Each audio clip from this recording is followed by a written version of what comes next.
As an experience, the Vavilov Frankel Fellowship had a major impact in the sense that I, for the first time in my life, got in close contact with my own heroes.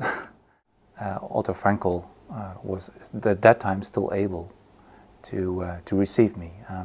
You shouldn't forget he was in his mid-90s when I met him, and he was still acting like a relatively young person in receiving a guest he never had heard of. I was young and no one knew me. I spent, I think, around 4 weeks at CSIRO, or even 5 weeks, and frequently interviewed him and visited him. Yes. So the challenge for the next generation or the next fellows would be to really understand where agriculture fits in the survival of a future generation. How should agriculture be organized in the broadest sense? Do we need more privatization? Do we need less privatization?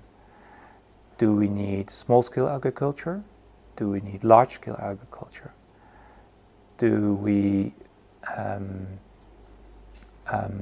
Should we raise a new generation of scientists in developing countries? How much do we need to invest in it? I think it should be a stepping stone towards what I would call a new biodiversity movement or a biodiversity academy. And you, by writing something for or in the context of the fellowship, is just a first step. It shouldn't stop there. That's basically what happened to me as a first fellow. I wrote something. I had no idea what I had written.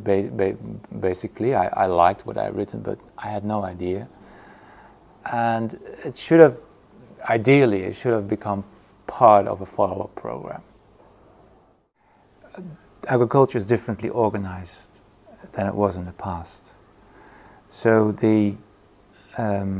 I think the main task is to secure a freedom to operate, freedom to get access to plant genetic resources, to defend this, to educate people on its value in the long term, and to defend this vigorously with political statements. Yes, politics is very often backed up by quantitative data, whether you like it, statistics. It could be statistics on the impact of IPR on biodiversity, for example, intellectual property rights on biodiversity, for example. It could be statistics on the detrimental effects of gene banks not being funded. It could be statistics on the positive impact of using farmers' rights for local agricultural systems. So socio-economic researchers have a good job to do here. So please pull in people who can do this and wave with a well written paper on, for example, the increase of the decrease of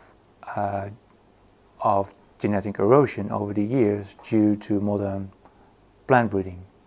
Very, very little empirical material has appeared on this, 1 or 2 papers. And these papers are being cited over and over. We are now moving into a second generation of genetic resources movement.